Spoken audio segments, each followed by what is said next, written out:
So this happens quite a bit when you're dealing with a narcissist or a toxic person, where they will just blindly agree with you just to get you to be quiet. If you're new here, I'm a narcissist, actually a narcissistic personality disorder. Narcissistic people hate being wrong. And I know a lot of people hate being wrong, but narcissistic people hate being wrong because being wrong lets into shame. I don't think y'all understand how hurtful, how powerful shame is in a narcissist's life. Shame is a narcissist's biggest weakness, is a narcissist's greatest fear that a lot of us won't admit. So they will do anything possible to avoid shame. You've heard me refer to shame as the shame monster. Like, it's a monster that lives under the bed, just waiting to come out and attack the narcissist. So instead of being wrong, they'll say things like, you know what, you're right, I'm wrong. Let's agree to disagree. We both made mistakes. Statements and sentiments like that, y'all. And just because they say something sarcastic, like, you know what, you're right and I was wrong, doesn't mean that they think you are right. Trust me.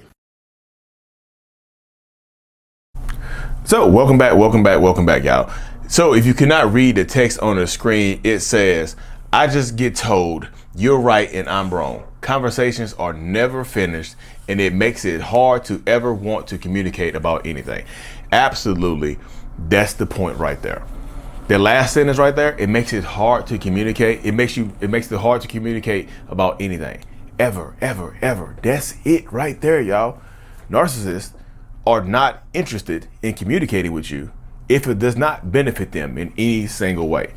If communicating with you means admitting that they were wrong and actually being wrong and feeling like they were wrong and knowing that they were wrong, if that's the context of the communication, you can go ahead and ball that up and throw it into the damn trash cans, because we're not going to be doing that today. We're not going to be entertaining the thought or the chance of wrongness over here. That just does not happen. You know what I mean? But a lot of people experience this when you're dealing with toxic relationships, when you're within or coming out of a toxic relationship. Like, narcissists do not want to communicate with you if it's not beneficial to them. So yeah, just like this person in the comment said, a narcissistic person will just tell you that you're right to get you to shut the hell up. Hey, you're right, I'm wrong. And they don't mean it. Just because they say you're right does not mean that they actually think you're right. I think a lot of y'all understand that point right there. Just because they say, hey, you're right and I'm wrong, does not mean that they actually think that you are right. Sometimes they want you to shut the hell up. Sometimes they don't want to talk about it. Sometimes they don't want to deal with it. So you get that, you experience that a lot when you deal with narcissistic, toxic people, y'all. They will just, hey, okay, let's agree to disagree. Something like that. And yes, like I said in the video, a lot of people say that. You don't have to be a narcissist to say that, Lee. I say that, and I'm a super empath. I'm a Hakoya empath, and I say that intent matters. Intent matters. The intentions of you saying that matter. If you are intending to say that because you know you're right, that's a whole different dynamic. You know you're right, and it's pointless trying to argue the truth. I get that. You know what? Let's agree to disagree. But I tell people all the time, don't argue the truth. You want to fight gaslighting? You want to fight manipulation? You know the truth. Don't argue it. A narcissist will argue the truth. A toxic ass person will argue the truth with you. Don't argue the truth. Why y'all questioning your reality? Why are you questioning what you know to be true? That sky outside is blue as hell. If anybody says otherwise, why would you argue that? And I know people some scientific people in my comment section. Well, actually, the sky is this color because of light refraction and blah blah blah. What the hell color does the sky appear to be? I said be. Don't do that. We're not arguing the truth. The light actually bends and reflects and refracts in the concavity of your eyelid, and it's actually this color, but it looks blue to us. But a seal sees the sky as green. Shut up. But seriously, that's how a lot of people think right there. So if you're dealing with a narcissistic person, toxic person, just understand, just because they say you're right, I'm wrong, does not mean that they actually believe that you are right and they are wrong. A lot of times, they're just speaking to you to get you to be quiet. They don't want to talk to you anymore, y'all. They are done with communicating. They don't want to communicate with you. They have no interest in communicating with you if it means admitting that I am wrong in some way, shape, or form. They have no interest in communicating with you if it means that I have to deal with you in this way, shape, or form. You see what I'm saying? They have no they don't want to communicate with you, y'all. They have no interest. They'll tell you that you're right. Hey, I'm wrong. You're right. You know what? You're right. Or they'll get angry and tell you to shut the hell up. Like, I'm just telling y'all, if you're right, and I know a lot of times when you're dealing in these toxic relationships, you want to drive the stake home. But you're dealing with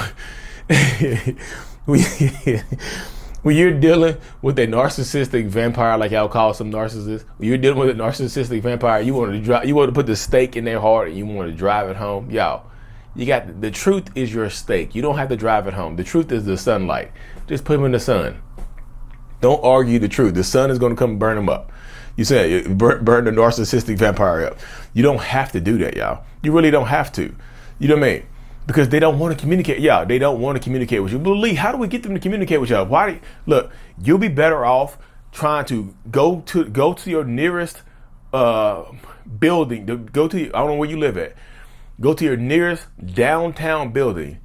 Find the closest brick wall to you and talk to that. You'll have a better chance of communicating with that brick wall than you will trying to negotiate or trying to navigate a toxic relationship with a narcissistic person, trying to get them to communicate in a healthy manner.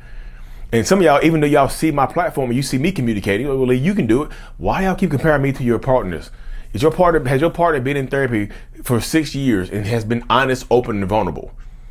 You see what I'm saying? That's the big difference. That's the difference between me and a lot of narcissistic people, is that the fact that I'm actually in therapy. Being honest, being open, and being vulnerable, and being willing to communicate. Because I don't mind being wrong, because I can acknowledge the shame. I can acknowledge shame and know shame is real, but shame might not be right. The shame might be telling me something that's not true. The shame might be telling me that I'm not good enough, that I'm not smart enough to be right, but it doesn't make it true. You see what I'm saying? I can acknowledge the shame. A lot of narcissists don't want to communicate and don't want to admit to being wrong because they don't want to sit in the shame. Like I said, it's a monster under the bed. Me, I'm in a position where I know the monster's under the bed, but you know how in some movies, when you hear the scratching underneath the bed, you hear, like you see people in the bed asleep, then all of a sudden you start hearing, and they open their eyes. That's how a narcissistic person is in the bed. They be in the bed, shame under the bed, scratching the floor, scratching the hardwood floors. Most narcissists cover it up from it. They run from the shame. They put the blanket over their eyes and act like it doesn't exist. Me, I'm still scared of it, but I'm not afraid to peek underneath the bed and see the damn red eyes, to see the red eyes of shame looking back at me. Most narcissists are going to want to avoid shame. So yeah, they'll admit that you're right, but they don't think you're right. They'll just tell you that to get you to be quiet and not drive home the stake. You see what I'm saying? But anyways, y'all, thank you for tuning into another episode. I truly appreciate every single one of y'all. Yes, my shirt says Lee. This is a Lee Jeans shirt. This is not my brand. But this is a comic shirt, like a gag shirt my wife got me. She was being funny. She was like, well, there's a shirt that says Lee. Where that? Well, I'm just filming in the shirt today, y'all. Thank y'all for tuning into another episode. I truly appreciate every single one of y'all. I'm super thankful, super grateful for y'all. If you haven't already, go ahead and go on Amazon, get the self-love journal, help you regain and rebuild that self-love. And also, if you to regain that self-love, if you already have the journal, leave me a 5-star review on there, y'all. If you feel like it's 5 stars, hit me that 5-star review. I'm grateful for every single one of y'all. Like and subscribe for more. And as always, mental illness is out. Peace.